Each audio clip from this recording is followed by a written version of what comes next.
పరిస్థితి ఉండొద్దు. మీరాడ పని చేసుకోవాలి. సిమెంట్ మన ఇసుక కూడా ఫ్రీగానే అందుబాటులో ఏమన్నా అవకాశం ఉంటే చూడండి.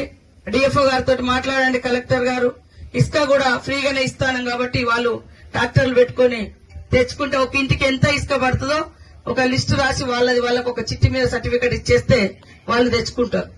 కాబట్టి మీరందరూ కూడా ఇల్లులు కట్టుకోవాలి, సంతోషంగా ఉండాలి, పిల్లలను చదివించుకోవాలి అనే ఉద్దేశంతో ఈ రోజు ప్రభుత్వం మరి పేదల కోసమే సంక్షేమ పథకాలు తీసుకురావడం జరుగుతా ఉంది. మరి ఇన్ని రోజులు మనం సన్న బియ్యం కొనుక్కోవాలంటే అందరికి పత్రాలు ఇవ్వడం జరుగుతుంది. ఇల్లు ఇవాళ రానటువంటి వాళ్ళు, రేపు రానటువంటి వాళ్ళు బాధపడకని చెప్పండి. అందరికి ఇచ్చే బాధ్యత మాది. ఈ మండలాల మీద కూడా మీ బాధ ఏంది, మీకు ఎట్లా వ్యవస్థ సరిగా వ్యవసాయాలు ఉండవు, పంటలు ఉండవు, ఇబ్బంది ఉంది కాబట్టి అది కూడా మాకు తెలుసు. తప్పకుండా ఎక్కువ ఇల్లులు కూడా పెడతా ఉన్నాం, ఎక్కువ మందికి వచ్చేటట్టుగా. మీరందరూ కూడా సంతోషం